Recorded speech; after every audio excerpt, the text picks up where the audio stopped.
சட்டம் ஒழுங்கை பாதுகாக்கும் வகையில் குற்றவாளிகள் மீது இரும்பு கரம் பாயும் என்று திருநெல்வேலி மாவட்ட புதிய எஸ்பி பிஸ்வேஷ் பாலசுப்ரமணிய சாஸ்திரி எச்சரிக்கை விடுத்துள்ளார்.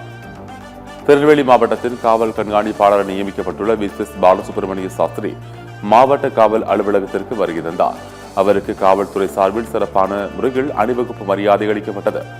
அதனை ஏற்றுக்கொண்ட அவர் பின்னர் தனது அலுவலகத்தில் கோப்புகளில் கையெழுத்திட்டு முறைப்படி பொறுப்பேற்றுக் கொண்டார்.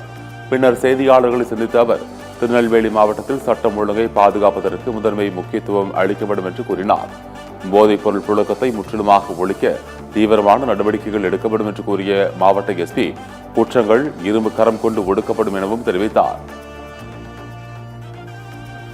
எனதினரின் ஒத்துழைப்புடன் பெண்கள் மற்றும் குழந்தைகளுக்கு எதிரான குற்றங்களையும் அதுக்கு எதிராக தகுந்த நடவடிக்கைகள் எடுக்கவும், அது மட்டும் இல்லாமல் போதைப் பொருள் அதன் விளைவுகள், அதன் தீமையான விளைவுகளை தடுக்க வேண்டிய நடவடிக்கைகள் அனைத்தையும் இந்த மாவட்ட காவல்துறை எடுக்கும். அந்த முயற்சியில் நான் இந்த மாவட்டத்தின் காவல்துறை கண்காணிப்பாளராக அவங்களுடன் தோளோட தோளா முயற்சி எடுப்பேன்.